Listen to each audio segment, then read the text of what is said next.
Hello, and thanks for listening to Voice of the Church. I'm Pastor Ryan Swale, and I want to look at the end of the Song of Songs today, the last 7 or so verses of chapter 8, where after summing up the theology of the book and saying marital love is a flash of divine love in 8 verse 6, we're given some application. The speakers says in verse 8, we have a little sister, and she has no breasts. What shall we do for our sister on the day when she is spoken for? If she is a wall, we will build on her a battlement of silver, but if she is a door, we will enclose her with boards of cedar. And then the bride from earlier in the song says, I was a wall, and my breasts were like towers. Then I was in his eyes as one who finds peace. Solomon had a vineyard at Baal-Hamon. He let out the vineyard to keepers. Each one was to bring for its fruit 1,000 pieces of silver. My vineyard, my very own, is before me, and you, O Solomon, may have the 1,000th, and the keepers of the fruit the 200. And then the king says, you who dwell in the gardens with companions listening for your voice, let me hear it. And she responds, make haste, my beloved. Be as a gazelle or a young stag on the mountains of spices. Another one of those passages that you might find yourself wondering what exactly it means for us. I would suggest 3 things. It teaches us about the priority, promise, and purpose of purity. At the end of a book that sings the greatest song, a love song about the heavenly love that is signified in marriage, we're given here a little lesson on the importance of sexual purity. And we see its priority in verses 8 and 9, where we have this description of a wall and a door, where the brothers say, we have a sister who is not yet fully developed. What shall we do for her on the day when she is spoken for? In other words, what should we do to prepare her for the day when someone asks for her hand in marriage? The song is now taking its teaching on the meaning of marriage and applying it very concretely. What is our responsibility to help our sister not awaken love before the proper time? To help her to be a wall and not a door. These are the 2 paths that she could follow: to be chaste and inaccessible, a wall, or to be promiscuous and available, a door. The brothers determined to protect their sister by adding additional protection and honor if she is a wall, or by blocking access if she's a door. Here we see that protection of one's purity is to be prioritized, and that it's not a Lone Ranger pursuit, but is something others take an interest in, both in the family and in the family of God. Meaning parents ought to be talking about these things with their kids, meaning church leaders ought to be talking about these things in the church. The world is very eager to catechize our children on these very things, teaching them to be doors and not walls, offering the wrong kind of protection. And so it's necessary that the church and the family would address these things from God's perspective and would help each other.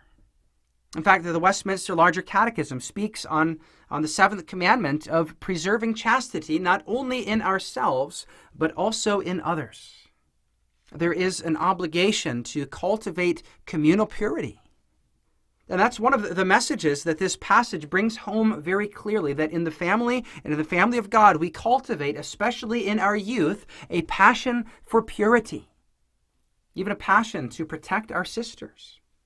And one of the ways that young men do this is by resisting the temptation to view content where young women are objectified and trafficked, being entertained by their exploitation, degradation, and abuse. That's not protecting your sister, nor is it protecting the women who will one day be affected by your view of sexuality that's being shaped by what you watch. One of the ways you protect your sisters is by putting these things to death for God's glory and the honor of women made in his image, which may require coming alongside each other to bear one another's burdens and confess sin. One of the applications of this section is that purity is a communal effort. Bonhoeffer said, sin demands to have a man by himself, withdrawing him from community. The more isolated he is, the more destructive becomes the sin or the power of sin over him. As Bonhoeffer says, you must let the light of the gospel break through the darkness of your sin by confession. This passage is a call to fight sexual sin in community by confession, to cultivate chastity in ourselves and others in gospel community. And it's significant that Bonhoeffer says it's the light of the gospel that must break through. For sometimes it is the case that in accountability groups, it's not the gospel that motivates, but shame. Yet what do we see the brothers doing in verse 9?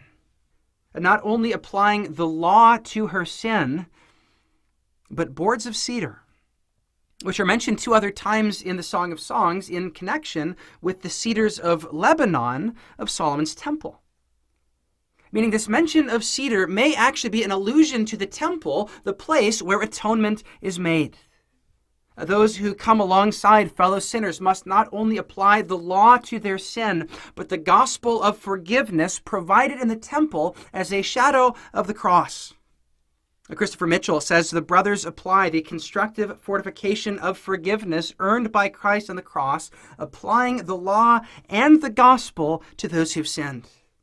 The door must first hear the condemnation of the law, but once the law brings them to repentance, the gospel of plenary forgiveness through Christ's sacrificial atonement, connoted by the cedar, must be applied. We see both the law and the gospel in verse 9. We see both the priority of purity and also the provision for impurity, which motivates us to go and sin no more. And as we do that, listen to the promise of verses 10 through 12, where the bride says, I was a wall. Even though my breasts were like towers, I let no one in, but kept the door locked. The same door that was mentioned back in chapter 4, where it said, a garden locked is my sister, my bride.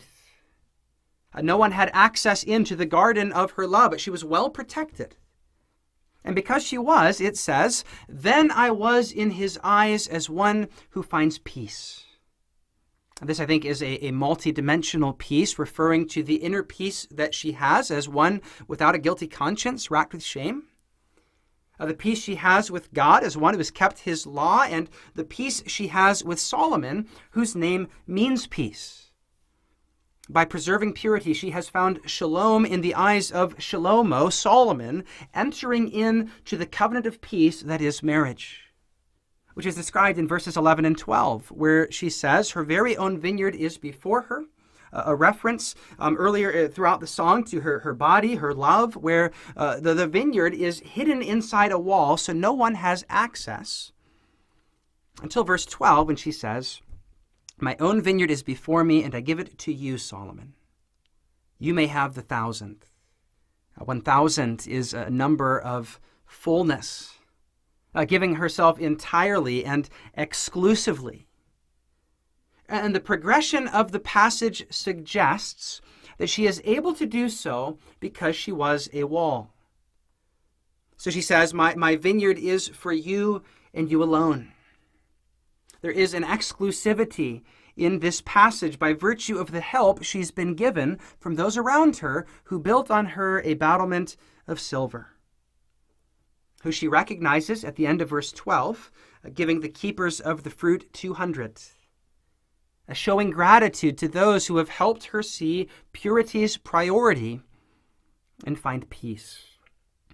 That's the promise of purity in Song of Songs 8, peace.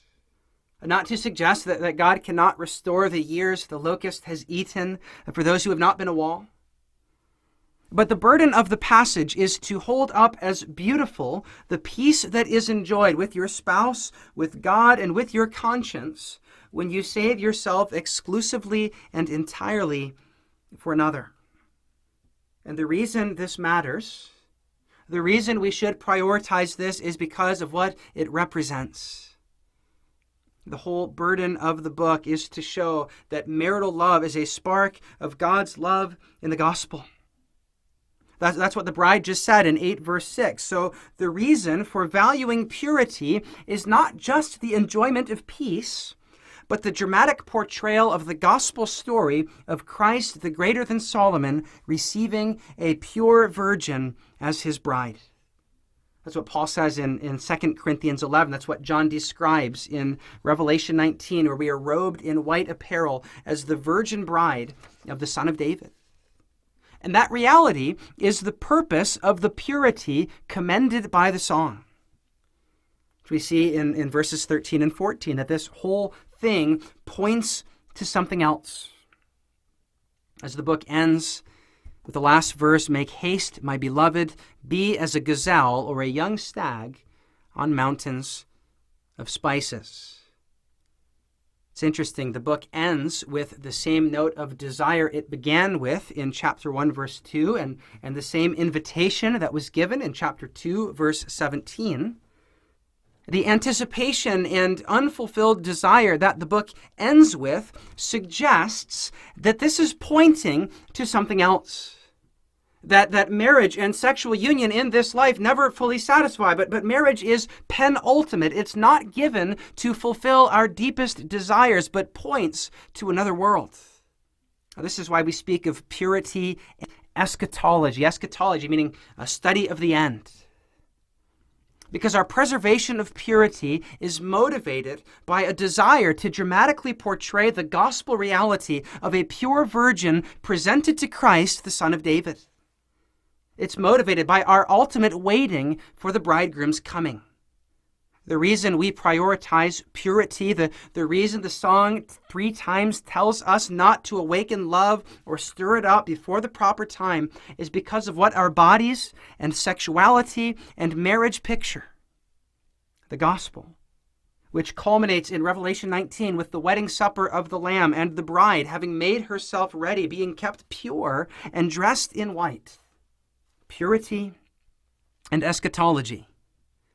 That's why the bride says in Revelation 22, "Come, Lord Jesus." The Bible ends in the same place the song ends, waiting for the bridegroom. And we act out that waiting by living chastely before the Lord, prioritizing purity in our own wait for marriage, picturing the bride of Christ waiting for her groom. Or he will come again and we will dwell with him in that garden of verse 13, the garden city to come, enjoying the sweet wine of his love and that eternal honeymoon that'll never end. And that's an invitation that is given both to walls and also to doors who have been boarded up by the cedar of the cross, who the song now calls to act out the church's waiting by living chastely before the Lord until the bridegroom comes. Thank you for listening, and may God bless you.